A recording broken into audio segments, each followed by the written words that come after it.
Institutional investors, fund managers they think the audit report gives you comfort on the full integrated report. It gives you comfort on the numbers, on the annual financial statements.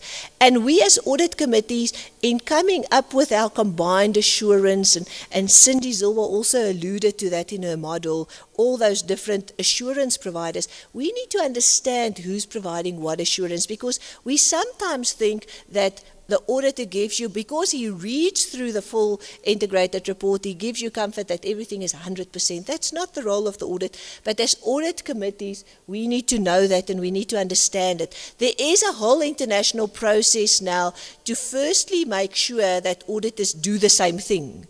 Because there's also very convergent practice from one, sometimes even from one partner in the same firm to the next, as to how much work they do on the rest, on the sustainability report and the corporate governance statement and all the other stuff that goes with your financial statement. So auditors don't necessarily put in the same work effort. So that's the one thing that needs to be fixed. Then also on what it is that they need to put in extra effort on.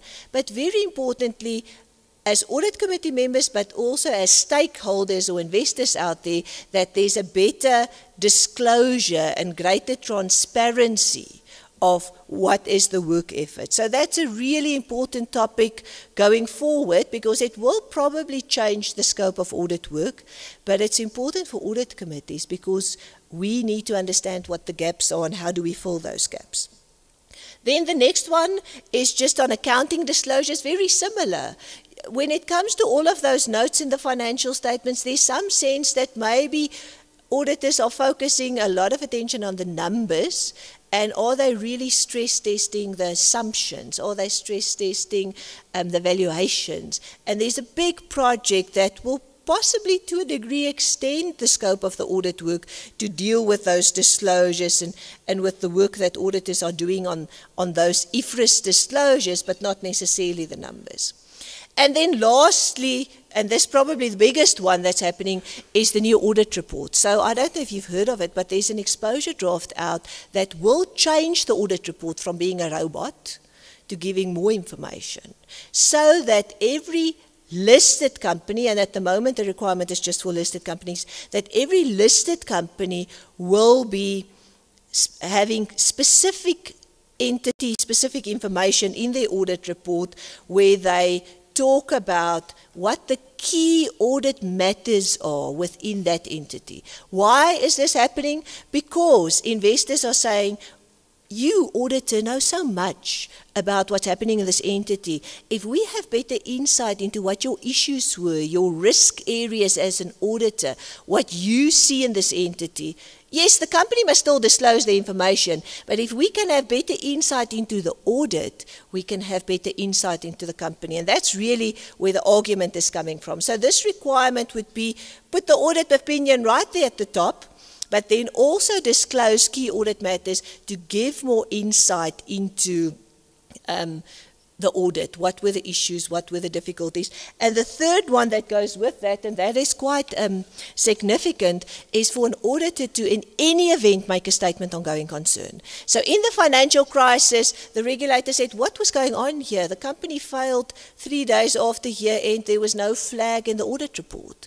So auditors of listed companies in future will be expected to make a statement, whether it's good or bad, specifically make a statement on going concern for that entity. And then there are also a couple of other things. There are things about disclosing the engagement partner's name. It's a non-event in South Africa because our Act already requires that, but also giving more insight into the independence of that auditor. So those are really big things that are happening. I'm going to just show you 2 slides, and I'm not going to read through all of that. It's just an example of how one of those key audit matters would look like. So let's say in this entity, goodwill impairment was a big issue. There's something happening in the industry, mining. We've seen a lot of that recently, that maybe because of what's happening in the market, there's a risk that goodwill is impaired, and then the auditor gives some insight into why he sees it as a risk. What was the work that was done on this from an audit perspective to give the user or the stakeholder comfort that it's wasn't necessary in this example to impair. There's also an example, and I'm not sure whether you're getting copies of the slides, but there's also an example on ongoing concern in a good or in a bad situation for the auditor to explicitly make a statement on that. So again, a couple of things to discuss or to consider, and we'll talk about that when we get to our discussion just now. And then the last comment that I want to make is just on some of the new projects. And all I want to say is, I wrote an article for Mervyn King. Cindy, you spoke about Mervyn King earlier on. Mervyn King has got this very good journal. I don't know if you've prescribed to it, and he's not paying me commission to advertise it. I just think it's good. I've subscribed to it. It is, they call it the corporate report. I don't know if any of you have seen it. It comes out quarterly. And there are a lot of sort of thought leadership, all sorts of articles that I think make us think as business people. And he asked me to write an article about what's happening internationally, and I wrote one that I called Who Moved the Auditor's Cheese? And if you've read that book about Who Moved My Cheese, and I really think auditors have to think about this, and audit standard setters have to think about this very carefully, because as companies, we're not just interested in a report on financial statements anymore.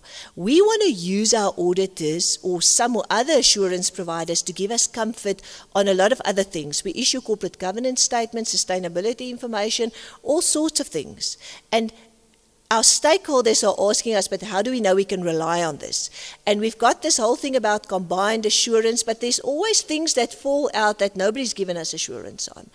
And if the auditing profession cannot manage to come up with a mechanism to really help us as audit committees to gain assurance in a value-added way, because you can always get assurance if you throw a lot of money at it, but in a way that really adds value to the process, other people will come out there and they will be giving us assurance. So I think that is really important, that auditors and the auditing profession should start thinking about how do they help us to get assurance on some of those other aspects and some of those other areas. How do you make sure that you get, maybe one day we have, in the way that we have an integrated report, we'll have an integrated opinion on all of those things. So those types of things are things that the auditing profession and audit standard setters and regulators will start thinking about in future, because the auditor is a regulated industry, and we know if we get an opinion, there's value to it. And that is really, I think, the future of auditing, the whole understandability of where things are going. So with that, Program Director, I'm going to hand over to you. Thank you.